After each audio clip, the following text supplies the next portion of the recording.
I was standing in my cheap polyester security uniform, bleeding from my palms onto the spotless white tile floor, while my daughter-in-law laughed and told me to get a mop. My son wrapped his arm around her waist and chuckled right along with her. I stood there for a long moment, listening to the tinkling sound of shattered glass settling around my heavy work boots. Then I turned around and walked away. Before the grand opening of her little boutique was even halfway over, I had already made the phone call that would take everything away from them. I am 58 years old, and I work as a security guard at the Oak Ridge Galleria Mall. It is not a glamorous job. I wear a heavy utility belt, stiff black shoes, and a gray shirt that traps sweat in the summer and does nothing to keep the cold out in the winter. But it is honest work, and it pays the bills. Let me pause for just a second before we get into the heavy stuff. I love seeing where you all are listening from. Do me a favor and drop your city or country in the comments right now. It really helps the channel, and I read every single one. All right, let us get back to the nightmare. I raised my son Lucas entirely by myself. His father left when he was 3, and since then, every dollar I made went into making sure Lucas had a good life. I worked double shifts. I stood on my feet for 14 hours a day, breaking up fights in the food court and chasing shoplifters, just so I could put away a little extra each month. By the time Lucas was 30, I had accumulated a secret savings account. It was not lottery money, but it was significant, $85,000. I kept it secret because I wanted it to be a surprise, a safety net for when he finally settled down and needed to buy a house or start a business. Then he met Eleanor. Eleanor is the kind of woman who speaks softly but uses her words like tiny, poisoned needles. She comes from a family that has a lot of debt, but pretends to have a lot of wealth. From the very first day we met, she looked at my uniform with an expression of polite disgust. We were at a coffee shop near the mall.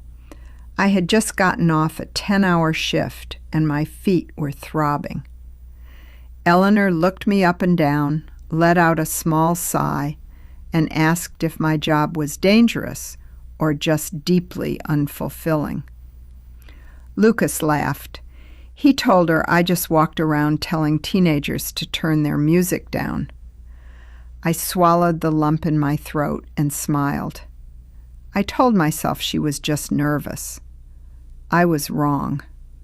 The passive aggression escalated slowly, wrapping around my life like a snake. When they got engaged, she refused to let me help with the wedding planning, claiming my aesthetic was too blue-collar. During family dinners at my small apartment, she would bring her own bottled water and wipe down my forks with a napkin before eating. She would make comments about how the apartment smelled like cheap cooking oil, even though I had spent 3 hours scrubbing the kitchen before they arrived. Every time, Lucas would just look down at his plate or make a joke to change the subject. He never defended me, never said a word. The real trouble started a year ago. Eleanor decided she wanted to be an entrepreneur. She wanted to open a high-end artisanal candle and soap boutique.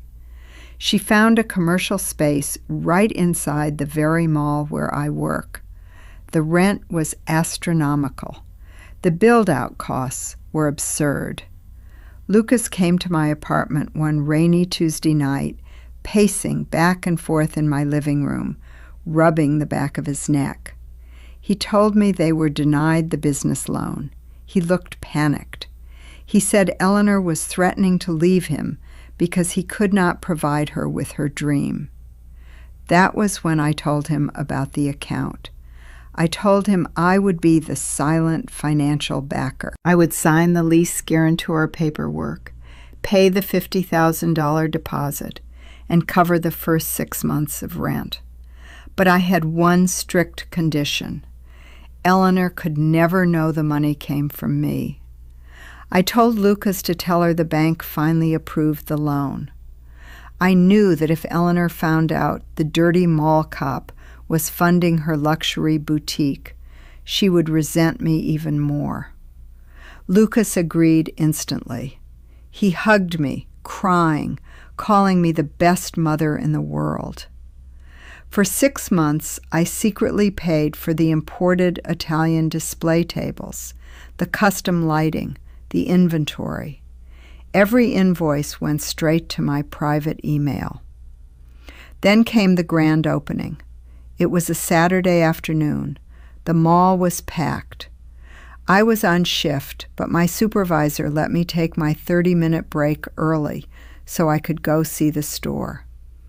I bought a small bouquet of yellow roses from the florist down the street. I was so proud. I walked up to the boutique. The windows were gleaming. Inside, there were about 40 people holding little plastic cups of champagne.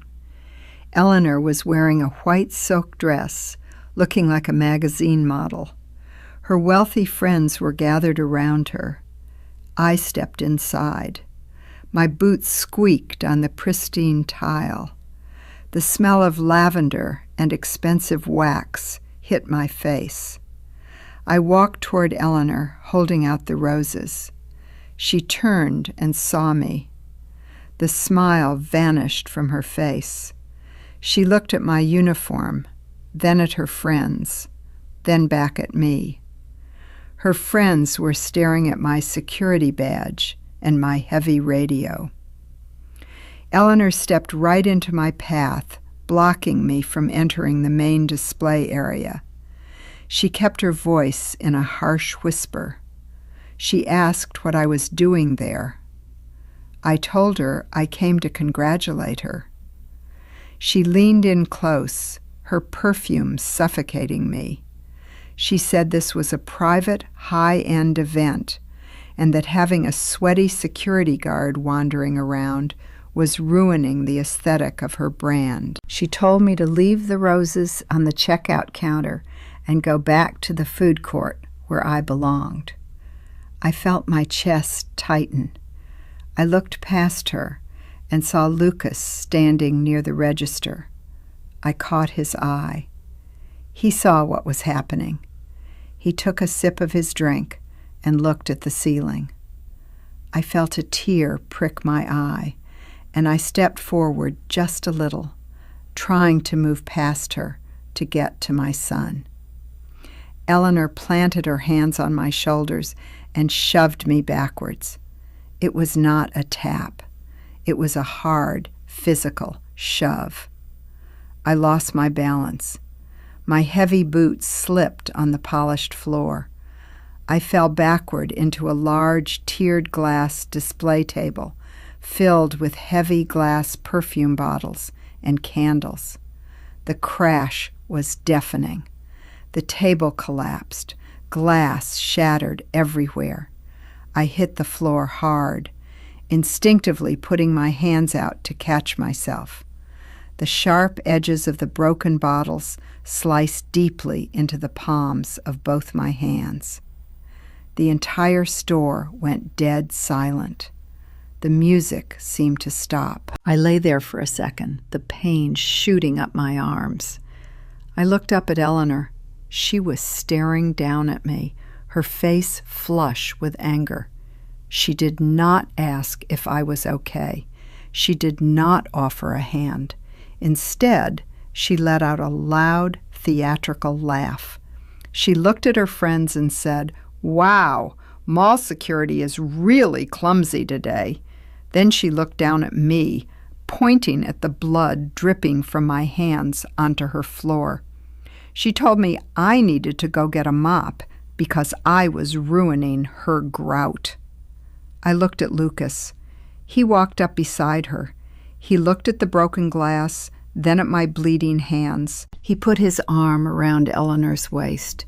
He told her not to worry, that the mall janitors would clean it up. Then he actually chuckled.